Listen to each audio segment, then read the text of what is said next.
Ya konfirma mismo el Station Commander del Police Station 5 na Divisoria, Chief Inspector Arlan de Lumpines, kaya larga sila con el suspechao na matansa con EJ Rosal si Jeffrey Yusores ayer tarde. Ya sali asigun el mandato desde con Fiscal Alvin Maravilles hablando que insuficiente el ebidensya kontra con Yusores na kaso de murder. Yan dismissed for insufficiency of evidence, meaning to say na probable cause para man-implicate con Jeffrey Yusores. Como tablayo, el testimonio del driver, circumstantial lang kel.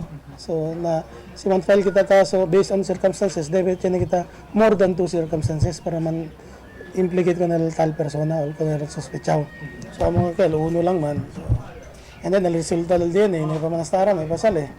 Ya tarda también asigun el resulta del DNA test samples na PNP krame. Rason para no puede parevela si kung kian DNA elia inkuntra na privado parte del biktima. Asigun con el oficial, tiene pa otro mga sospechao el quien ahora bajo na investigasyon, incluido ya el un persona junto con EJ del mismo día antes inkuntra con este muerto alinaluyahan.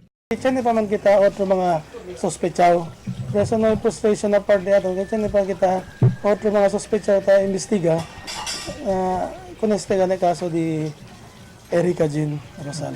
Mezclao emosyon niya dali mira el mga bisinos del familia Rosal na desisyon del korte. Era, no era sila larga. No pagilikaba el kaso, hindi ba? El news team niya precura sa kalao del familia Rosal na mampang acerca el desisyon, pero cerrao el di la residencia cuando llega el news team na lugar. Ya visita también el news team con el familia Yusores na luyahan, isa ka el sentido del nana de Jeffrey, donde este ya expresa su alegría después queda absuelto su anak na kaso. Nalipay kaayo mi ma'am. Kay nagawas nga wala gyud siya sala, inosente siya ma'am.